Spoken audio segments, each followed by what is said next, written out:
Naranaya. Welcome back to Canto 6 of the Srimad Bhagavatam. So if anyone's ever been curious why I change backgrounds, whatever, it's certainly not for the amazing light that sits behind me that looks like a tower or Baby Yoda or whatever. It's really comfort and time. When I don't have a lot of time, like when I'm recording in the morning or before my girlfriend gets home from work at night, I'm using the kitchen. I just kind of set it up in there. But when I'm doing a lot of recording, sitting down is preferable, and I'm sitting on my couch right now, and so that's why you get this weird background. It's not glorious, and we're not allowed to put things up on the walls, so there's no pictures up there, but whatever. This thing kind of frames the picture, and Baby Yoda's here, and my little pink elephant named Beth, not after the Kiss song, according to my girlfriend who named it. Even though I love Kiss. I don't know. So if anyone wants to know, this is just really convenient. As for sometimes I wear tilak and sometimes I don't, it really just depends on what I'm feeling and what I'm up to. Yeah, just, I don't know. Just wanted to share that in case anyone wonders. And then there's another position where on the other side of my couch, and you see my bookshelves. That's not the most comfortable position, but that's where I like to do my live shows. It's a small apartment. I wouldn't mind more space, but someday. Anyways, rambling now, but let's get to chapter 14. King Citraketu's Lamentation. King Rishit asked Sukadeva Goswami, "Learned Brahmana, demons are generally sinful, being obsessed with the modes of passion and ignorance. How then could Vitrasura have attained such exalted love for Lord Vishnu Narayana? Demigods situated in the mode of goodness and great saints cleansed of the dirt of material enjoyment hardly ever render pure devotional service at the lotus feet of Mukunda. Therefore, how could Vitrasura have become such a great devotee? In this material world, there are as many living entities as atoms. Among those living entities, a very few are human beings, and among them few are really interested in following religious principles. Sukadeva Goswami, out of many persons who follow religious principles, only a few desire liberation from the material world. Among many thousands who desire liberation, one may actually achieve it, and actually may give up material attachment to society and friendship and love and country, home, wife and children. And among many thousands of such liberated persons, one can understand the true meaning of liberation is very rare. Great sage, among many millions who are liberated and perfect in the knowledge of liberation, one may be a devotee of Lord Narayana or Lord Krishna. Such devotees, though, who are fully peaceful, are extremely rare. Vitrasura was situated in the blazing fire of battle, and was an infamous, sinful demon, always engaged in giving troubles and anxieties to others. So, how could such a demon become so greatly Krishna-conscious? My dear Lord, great sage, although Vitrasura was a sinful demon, he showed the prowess of a most exalted Kshatriya and satisfied Lord Indra in battle. How could such a demon be a great devotee of Lord Krishna?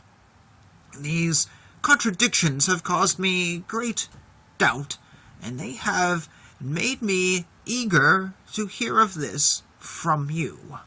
Sri Suta Goswami said, after hearing Maharaja Parikshit's very intelligent question, Sukadeva Goswami, the most powerful sage, began answering his disciple with great affection. Sukadeva Goswami said, "O king, I shall speak to you the same history I have heard from the mouths of Vasudeva, Narada, and Devala. Please listen with attention. In the province of Sarasena, there was a king named Citraketu who ruled the entire earth. During his reign, the earth produced all the necessities of life. This Citraketu had 10 million wives, but although he was capable of producing children, he did not receive any from any of them. By chance, all of them were barren. Citraketu, the husband of these 10 million wives, was endowed with a beautiful form, magnanimity, and youth. He was born in a high family. He had a complete education, and he was wealthy and opulent. Nevertheless, in spite of being endowed with all these assets, he was full of anxiety because he did not have a son. His queens all had beautiful faces and attractive eyes, yet neither his opulences, his millions of queens, nor the lands of which he was the supreme proprietor were sources of happiness for him. Once upon a time, when the powerful sage named Angira was traveling all over the universe without engagement, by his sweet will came to the palace of King Citraketu. Citraketu immediately stood up from his throne and offered him worship. He offered drinking water and eatables, and in this way performed his duty as a host to the great guest.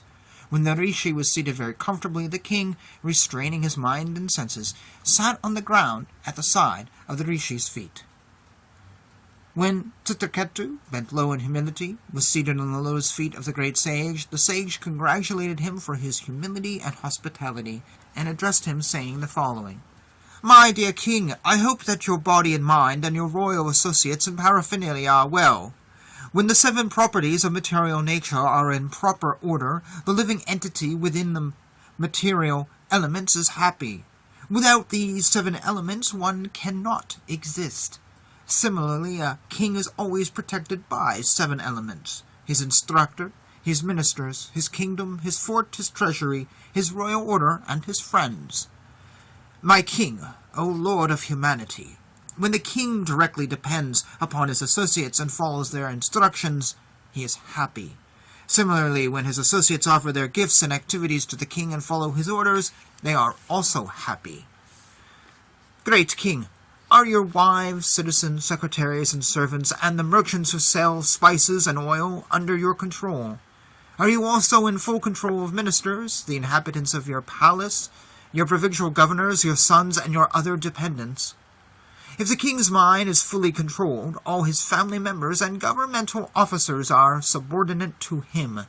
His provincial governors present taxes on time, without resistance, and what to speak of lesser servants? O great king, I can observe that your mind is not pleased. You seem to have achieved your desired goal.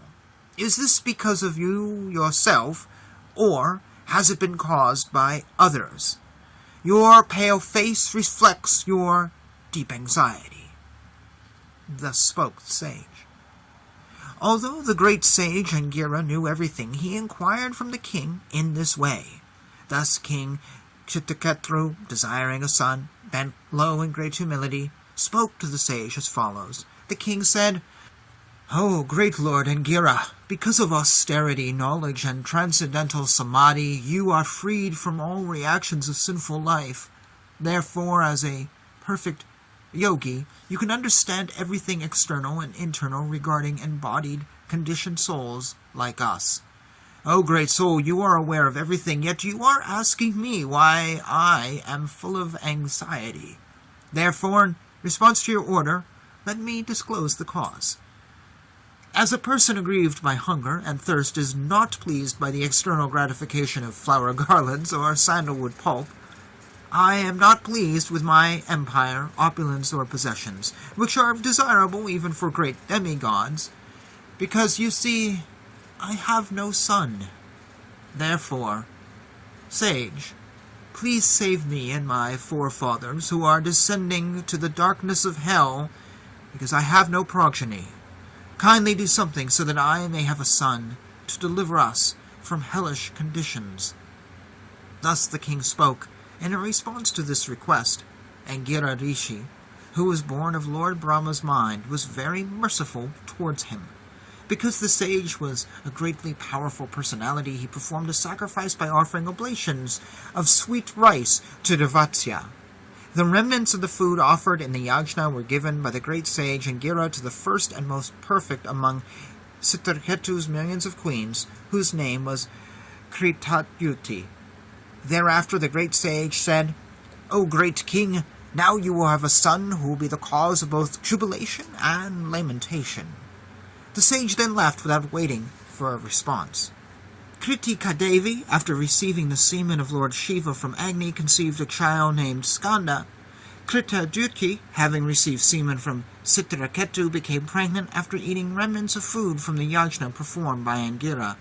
After receiving semen from the king, Queen Citraketu gradually developed in her pregnancy, just as the moon develops during the bright fortnight.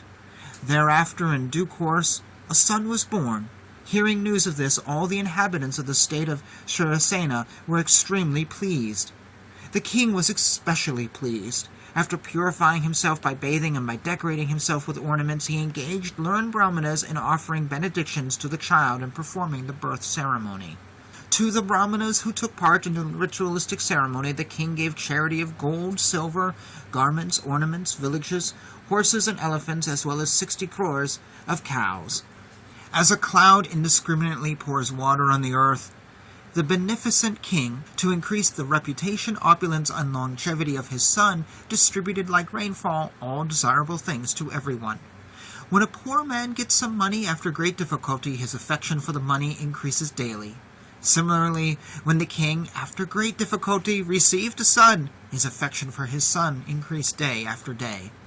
The mother's attraction and attention to the son, like that of the child's father, excessively increased. The other wives, seeing the son, were very much agitated, as if by high fevers, with a desire to also have sons. As King Citraketu fostered his son very carefully, his affection for Queen Citraketu increased, but gradually he lost affection for the other wives who had no sons. A wife who has no sons is neglected at home by her husband and dishonored by her co-wives exactly like a maid-servant. Certainly such a woman is condemned in every respect because of her sinful life. Even maid-servants who are constantly engaged in rendering service to the husband are honored by the husband, and thus they have nothing for which to lament. Our position is that we are maidservants of the maidservant. Therefore, we are most unfortunate. Being neglected by their husband and seeing Citraketu's opulence and possessing a son, the co-wives burned in envy, which became extremely strong. As their envy increased, they lost their intelligence, being extremely hard-hearted and unable to tolerate the king's neglect, and they finally administered poison to the son.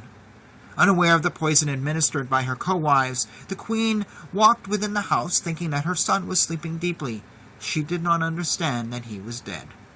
Thinking that her child had been sleeping for a long time, the queen, who was very intelligent, ordered the nurse, "My dear friend, please bring my son here." When the maidservant approached the child who was lying down, she saw that his eyes were turned upward. There was no signs of life, all his senses having stopped, and she could understand that the child was dead. Seeing this, she immediately cried out, "Now I am doomed!" and fell to the ground. In great agitation, the maidservant struck her breast with both hands and cried loudly in regretful words. Hearing her loud voice, the queen immediately came, and when she approached her son, she saw that he was dead. In great lamentation, with her hair and dress in disarray, the queen fell to the ground.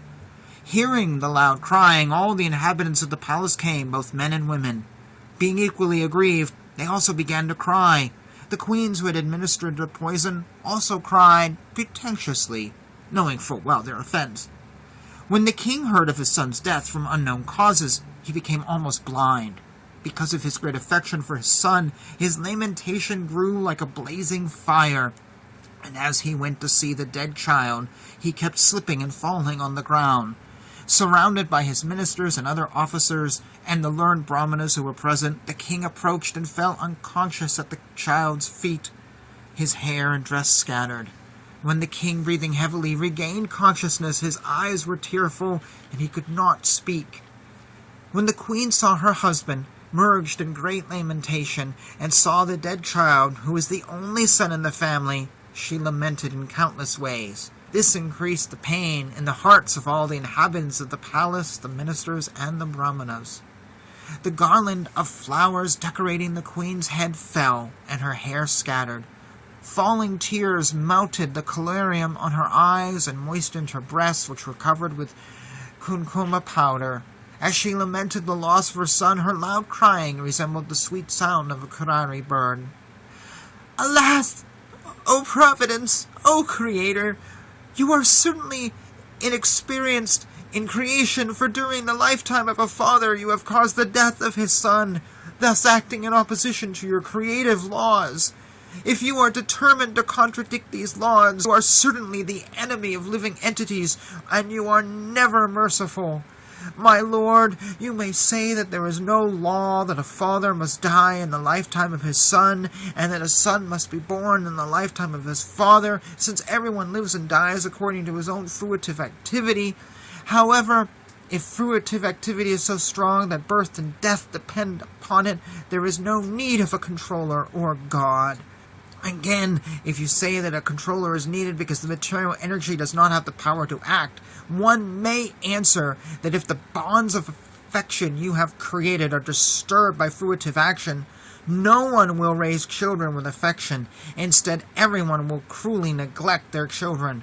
Since you have cut the bonds of affection that compel a parent to raise his child, you appear inexperienced and unintelligent. My dear son, I am helpless and very much aggrieved.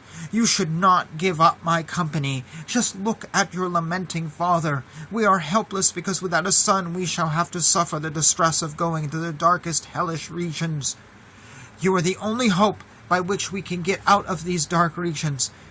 Therefore, I request you not to go any farther with the merciless Yama. My dear son, you have slept a long time. Now please get up. Your playmates are calling you to play. Since you must be very hungry, please get up and suck my breast and dissipate your lamentation. My dear son, I am certainly most unfortunate, for I can no longer see your mild smiling. You have closed your eyes forever. I therefore conclude that you have been taken from this planet to another, from which you will not return. My dear son, I can no longer hear your pleasing voice. Accompanied by his wife, who was thus lamenting for her dead son, the king began crying loudly with an open mouth, being greatly aggrieved. As the king and queen lamented, all their male and female followers joined them in crying. Because of the sudden accident, all the citizens of the kingdom were almost unconscious. When the great sage Angira understood that the king was almost dead in an ocean of lamentation, he went there with Narada Rishi. Thus ends chapter 14. Wow. I want to make a comment. I'm not too sure how to pronounce the king's name. I don't know if it's Citraketu or Citraketu or Citraketu. So it's Citraketu. And C in the English language has variations. And so, even though this book does have accent markers, my Sanskrit is not very good. If I mispronounce something, I'm very sorry. I just have no clue, and I've never heard these words before. And I, as everyone knows, all this is read for the first time here, so I'm not reading this and rehearsing it and, figuring it out beforehand. I don't even know what I'm reading before I get into it, usually.